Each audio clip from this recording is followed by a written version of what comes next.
Welcome to Talking Crue, the unofficial Motley Crue podcast.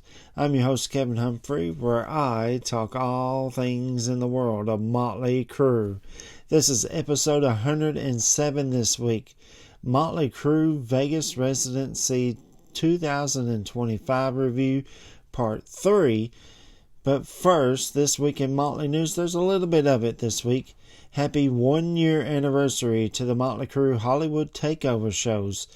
All three of these shows, I should say, were sold out. They played the Troubadour, the Roxy, the Whiskey Go-Go on October the 7th, 8th, and 11th of 2024. If you went to any of these or all of these, write me a comment down below which one that you went to. Happy 5-year anniversary to the Tommy Lee album Andoria, released on October the 16th, 2020. I actually talk about this album on the Tommy Lee series, episode 77. 36 years ago, on October the 14th, 1989, Motley Crue's album Dr. Feelgood went number 1 in America. So that is an absolutely fantastic anniversary. But it should have been at least their second number 1 album. Girls, Girls, Girls should have been their first. Dr. Feelgood should have been their second. Girls, Girls, Girls got beat out by Whitney Houston, although Motley Crue sold them more albums than she did. But she ended up with the number 1 album, and I think that's all politics, but that's just me. John 5 kicked off the co-headlining tour with Richie Kotzen yesterday, meaning Thursday. Nikki's, and I saw some pictures of this and some clips. It looked absolutely freaking fantastic. Check out john5.com for those tour dates. In fact, he has a show here tonight as well. Nikki Sixx is in the news this week. He also posted something on Thursday on social media to let fans don't take this into a negative way that he's wanting to spend some time with his family. A lot of people are kind of giving him backlash on this, which I don't really understand. Why can he not do both? He can be a father and a grandfather and still be Nikki Sixx of Motley Crue. But he also ended this, and this really got me excited, as see you next year with the Crue. That's freaking awesome. If I hear anything, I'll let you guys know. And that was my notes. Sorry there. And that's it in Motley news this week. Like I said, not a whole lot of it. On a side note, I want to send thoughts and prayers go out to the Ace Frehley family and friends. Ace Frehley passed away yesterday at the age of 74. The spaceman, the original spaceman, the original lead guitar player for Kiss. He wrote Parasite, Cold Gin, She, a bunch of other songs. Shock Me, Two Sides of a Coin, Talk to Me. I love that song. Now, I've mentioned this before in past episodes. Kiss was my favorite band at the time until my cousin introduced me to these guys back here in the shirt that I'm wearing, Motley Crue. And then it was all Crue all day, every day. Still is. But, so hearing this last night really broke my heart. Ace Frehley, big influence on a lot of guitar players today. Nino Bettencourt of Extreme, the guys in Anthrax. Yeah, he touched Dimebag Darrell of Pantera. He touched a whole lot of lives. Plus, he touched Motley Crue, the guys in Motley Crue. Nikki Sixx, if you watch the movie The Dirt, you see when he was a teenager had Kiss posters on his wall.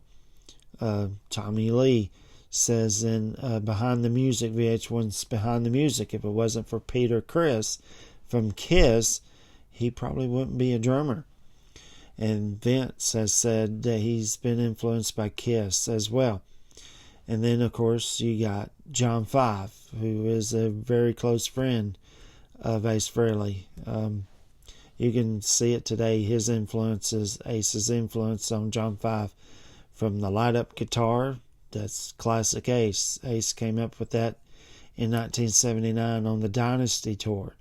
He used it again on the Kiss reunion tour in 96-97. Plus, John 5 played on 2 Ace Frehley albums, or Origins Volume 1 and Origins Volume 2, which I will talk about in a future episode way down the road. But so again, thoughts and prayers go out. It's a sad day. First, Ozzy dies unexpectedly, and now Ace Frehley. So let's get into this week's podcast. Let's lift up some spirits here. This is episode 107, Motley Crue's Vegas Residency 2025 review, part 3. On this week's episode, I'm going to continue on, but with the last episode of what I'm calling the Motley Crue Vegas Residency series. I started it on episode 105, Motley Crue Vegas Residency 2012 review, part 1, and then last week was episode 106, Motley Crue Vegas Residency 2013 review, part 2. And that leads us into this week. And this is one they just finished, 2 weeks ago? So it's still fresh, and I've been watching a lot of clips of this and a whole show, which I'll talk about here in a second. So let's go info and facts on this. This was the band's 3rd Vegas residency. Now, I started thinking about this because, again, Motley Crue became the trendsetter. They were the first ones to do the Vegas residency the first time in 2012. Then in came Def Leppard.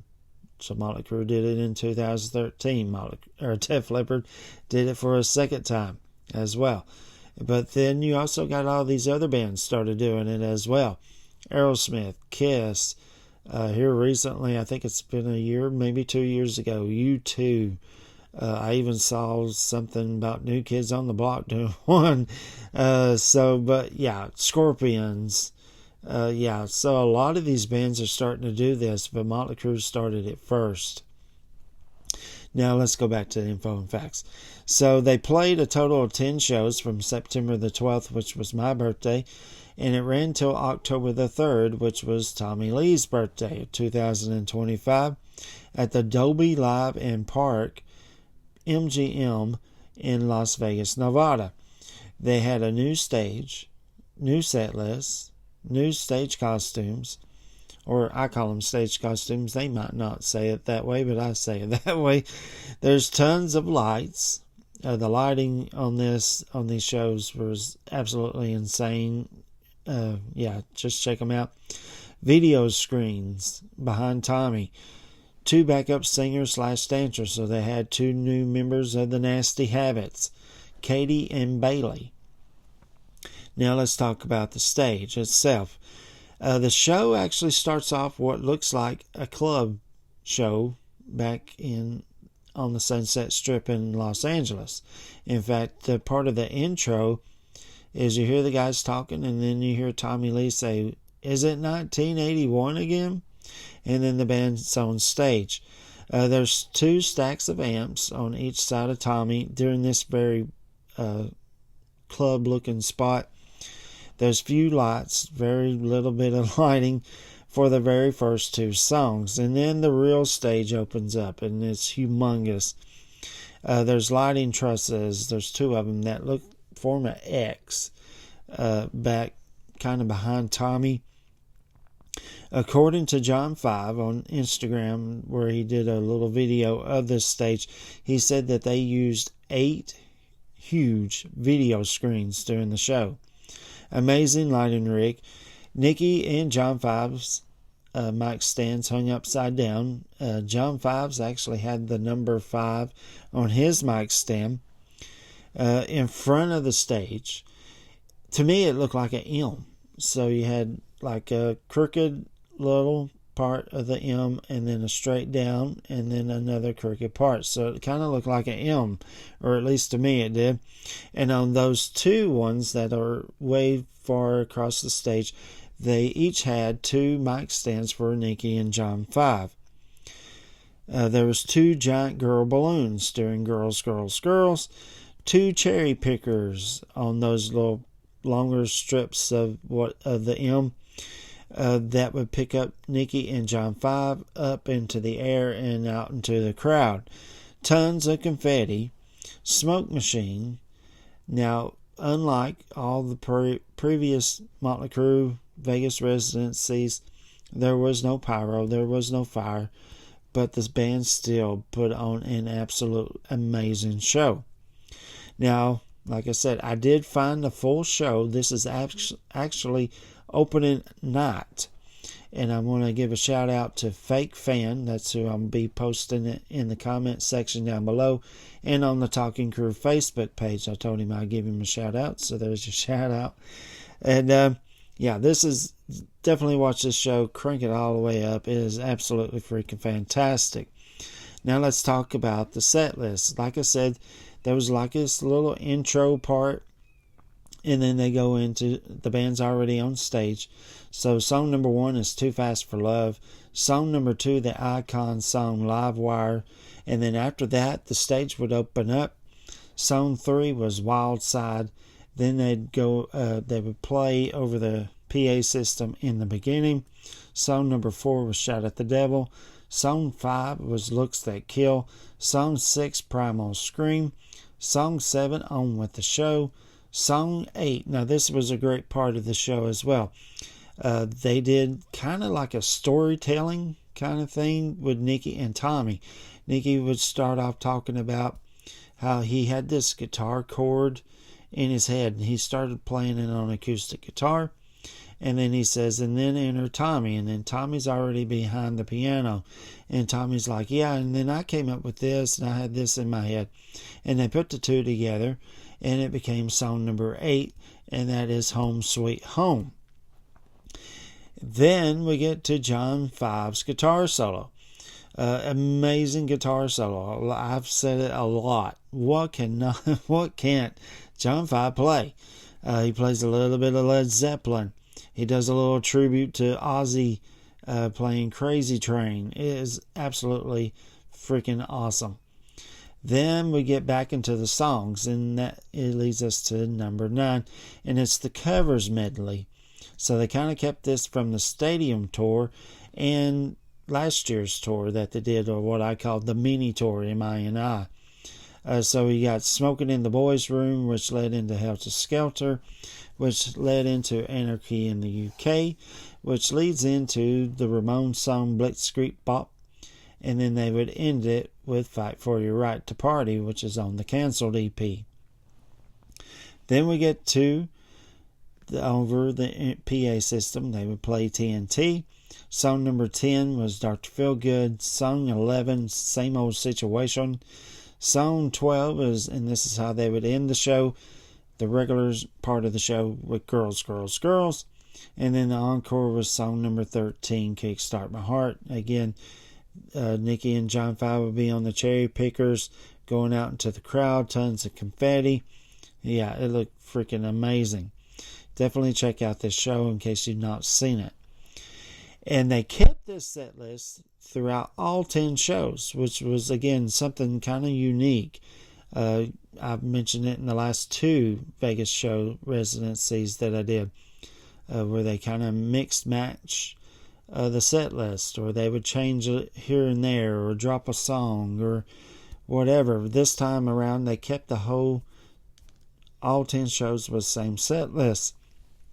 Now, yeah, I know a lot of people complained it wasn't a long enough set list, and I agree. But with Vince knowing what we know now, which was Vince having a stroke, it kind of makes sense. You don't really want to push Vince too far. Although, if you watch this video, like I said, it's opening night. Vince is on a mic stand pretty much the whole entire show. And then as I was watching video clips of as they were going on through the shows, Vince kind of left that mic stand behind. He started looking like the old Vince Neil, which was freaking awesome. Now, yeah, he wasn't running across the stage, But, I mean, in due time. I mean, he's only going to get better. But, yeah, losing that mic stand was just like, it made me grin. I was so happy. All right. So, homework this week. Was you there? Which show did you go to? Write me a comment down below. Let me know. And how was the show? From what I've been seeing, it looked absolutely amazing.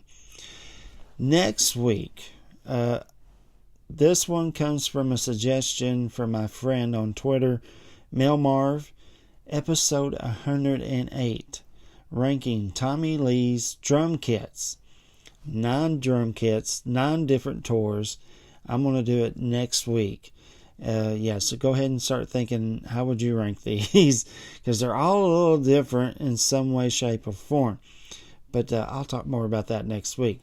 If you know anybody that's a Motley Crue fan, likes to talk about Motley Crue, hear about Motley Crue, send them this way. Hit that share button, copy the link, send them the link, or tell them go on Google, Firefox, YouTube, Facebook, Spotify, and tell them to type in Talking Crew. All the episodes will pop up, and don't forget to hit that subscribe button yourself. Give me a thumbs up. I greatly appreciate it and helps out the podcast a whole lot. I want to welcome all the new subscribers on YouTube, Facebook, Spotify. Welcome aboard. It is great to have you here. Everybody who gives me thumbs ups and does homework questions, I love that as well. And that's it. I will see you guys next Friday, and you just took a ride on the wild side.